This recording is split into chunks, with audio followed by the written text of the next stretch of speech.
Good day, guys. Welcome to Trading Arbitrage Opportunities with Calvin Potts. Welcome to episode 17.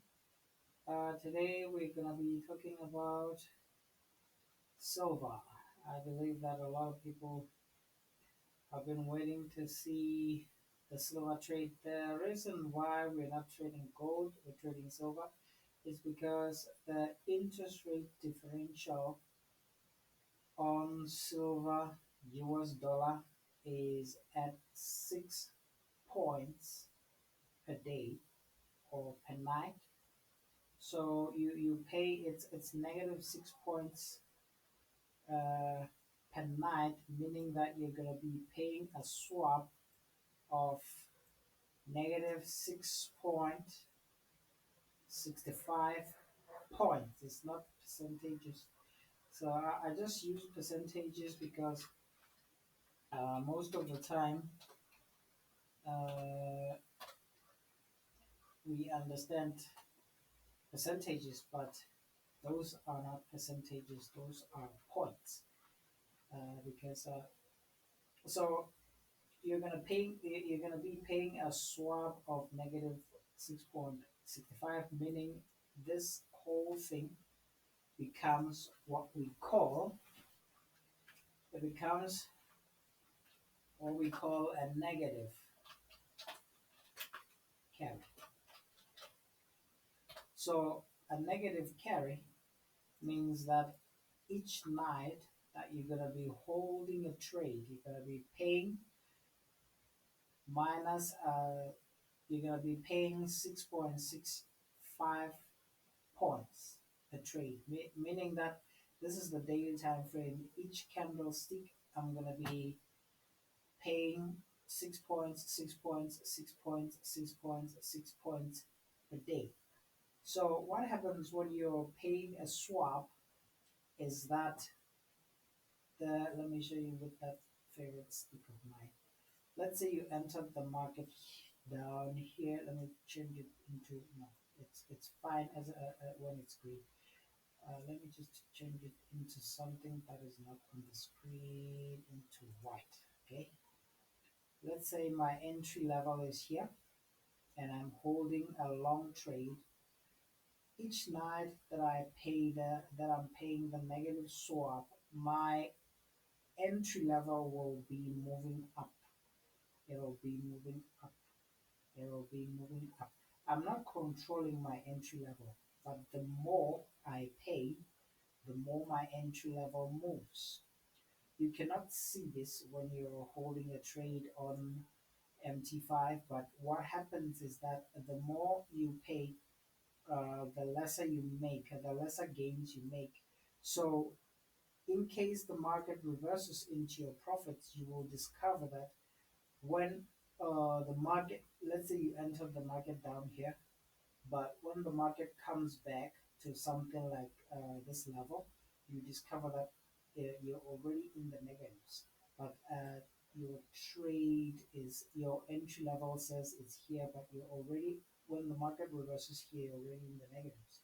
So that's what we call a negative carry. You are paying swaps per night. So most of the trades that carry traders take are positive carries. Part of the reason why I had to abandon that pound SGD trade because the pound decided to cut interest rates at a time that I was not expecting, and the little positive carry that I had, the little positive interest rate differential that I had was changed into a negative carry. So I had to close the small position that I had on the pound SGD, and I had to continue with the pound CAD trade, which I have invested a small trade, the same small lot size trade that I had on the pound SGD. So I had to allow that trade to continue on pound SGD, but then we need to focus on other trades. So what's happening here in the reason why I have this projection, you're going to be seeing this price action projection, or what I call an economic projection on where it's a macroeconomic projection on where the market might be headed. So what happens here is that we're expecting something like this. And when I trade silver, what happens with silver is silver and gold or any other commodity out there is that those are uh, physical, physical or commodities. What happens with commodities is that in the southern hemisphere, normally the commodities in the southern hemisphere, specifically for South Africa, is that we most companies make money towards the closure of the year, which is somewhere from August, September, October, November. That's where our commodities become bullish, or the time that our commodities do well.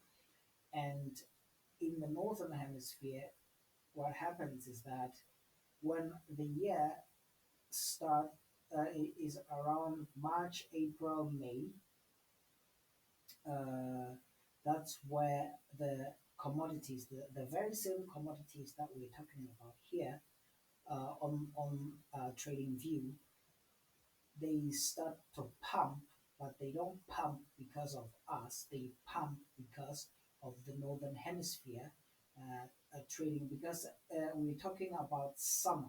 It's summertime here in the southern hemisphere. Most businesses are doing well, and in the northern hemisphere, we are moving towards summer, so our commodities are going to be pumping towards the end of the year, which is August, September, October, November. So we're going to be having a crazy pump in uh, silver US dollar, and economically, this trade is well aligned. Uh, and in the northern hemisphere, they will get a boost. The very same commodities are going to be pumping from March, April, May, because it will be summer in the northern hemisphere in May. So let's talk about the economic projection that I have here. The reason why I have something like this is because this part on this purple line here is this part. And moving higher, this part here is what you see here, and this part here is what will happen to this market moving down, and this part here is where we are looking forward to be going. And we have a rally here, a rally. This becomes the base, the sideways move, and a rally that continues after.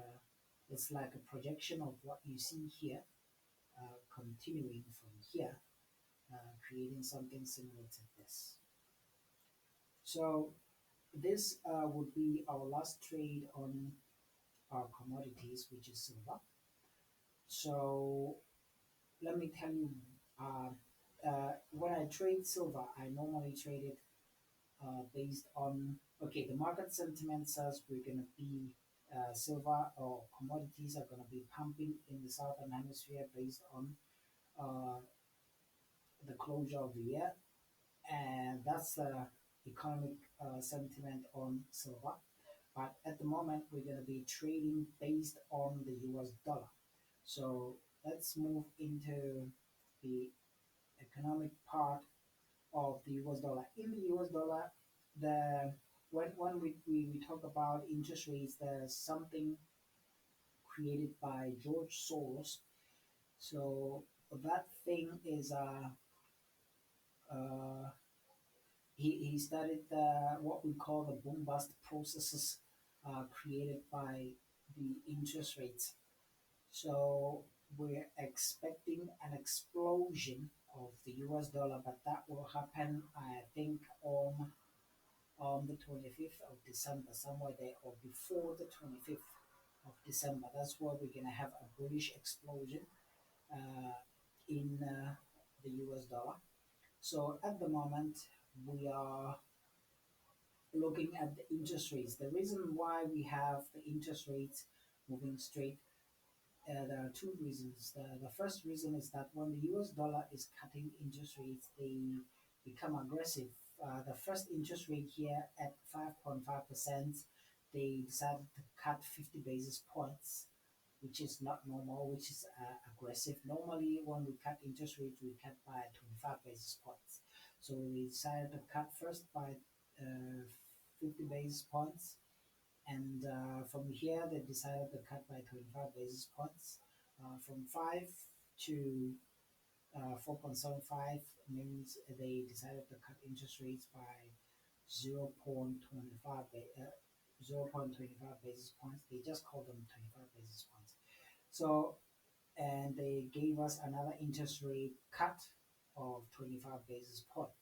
So at the moment, the US dollar was holding interest rates from December the 18th, 2024 until now, which is almost the entire year.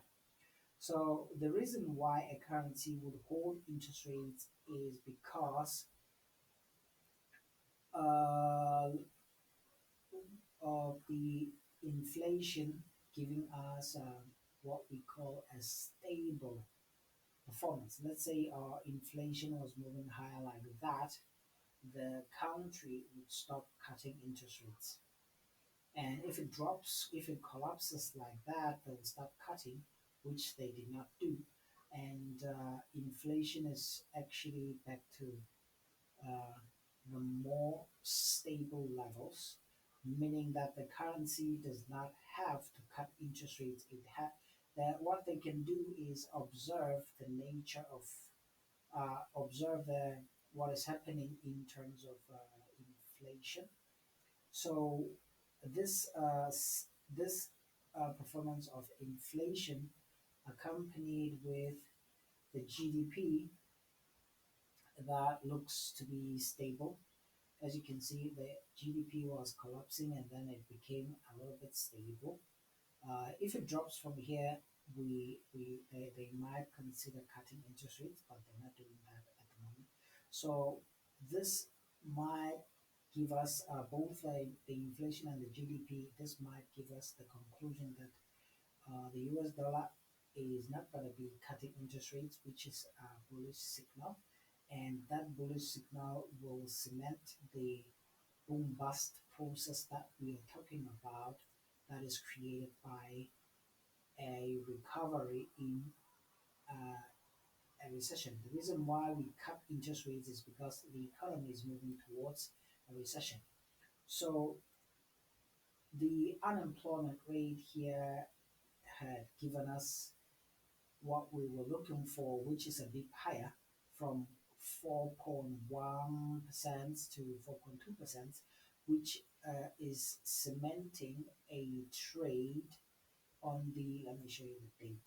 The trade, I don't have the date, which is on the 1st of, uh, on the 1st of, this is August, on the 1st of September, we're expecting this unemployment rate trade that we're looking at. Even though the BIP is not that big, it's 4.1, 4.2, it's not that big, but that concludes the, the reason why we're expecting the, the a continuation from here actually. We're expecting a continuation from here. These two things can happen. Normally, the 38.2 feet, normally it holds in silver. So that's what I have studied in silver. Normally it holds, and tomorrow we might get a candlestick that moves higher.